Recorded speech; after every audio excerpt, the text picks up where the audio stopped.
We're here.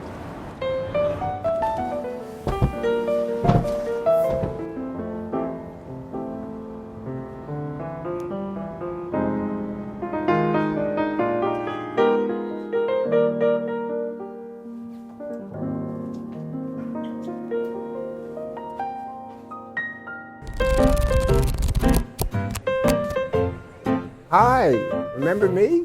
I'm Bob Mankoff, cartoon editor of the New Yorker magazine, and welcome to a brand new season of the Cartoon Lounge.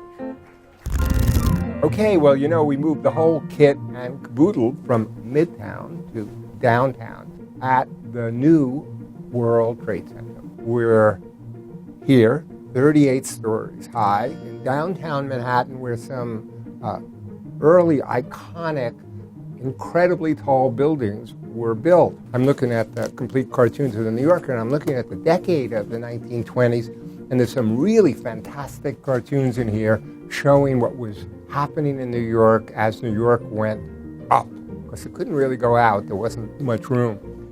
Here's one from 1926 called Solving the Parking Problem.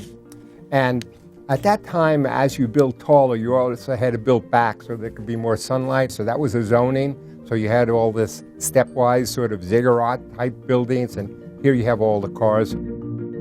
Some other great cartoons of that time that showed how people were living before they really moved out of Manhattan. So here's one that says, oh yes, something in the suburbs, tell you about this 36th floor, and that's the building they're going to live in.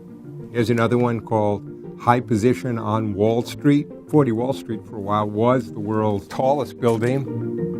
Okay, another cartoon. You see this building here, it's huge, high building. You can see, if you look at the very top, that is the Chrysler Building. And these little two people here are saying, gives the impression of height, doesn't it? Here's one I like. Once again, it shows the competition that was going on at the time. So the Chrysler Building becomes the world's tallest building because of this thing they put on the spire. So then there's the Empire State Building. That's completed in 1931, but showing the competition. The caption is, they haven't got a single tenant on the 54th floor yet, Mr. Chrysler. And this is great.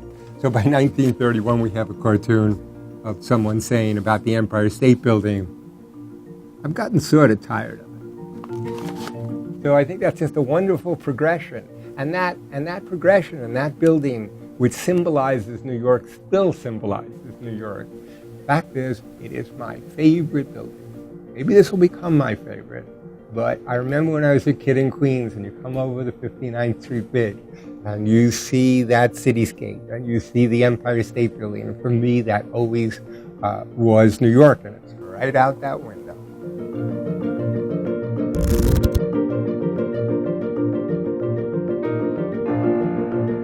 This is a question I get a lot.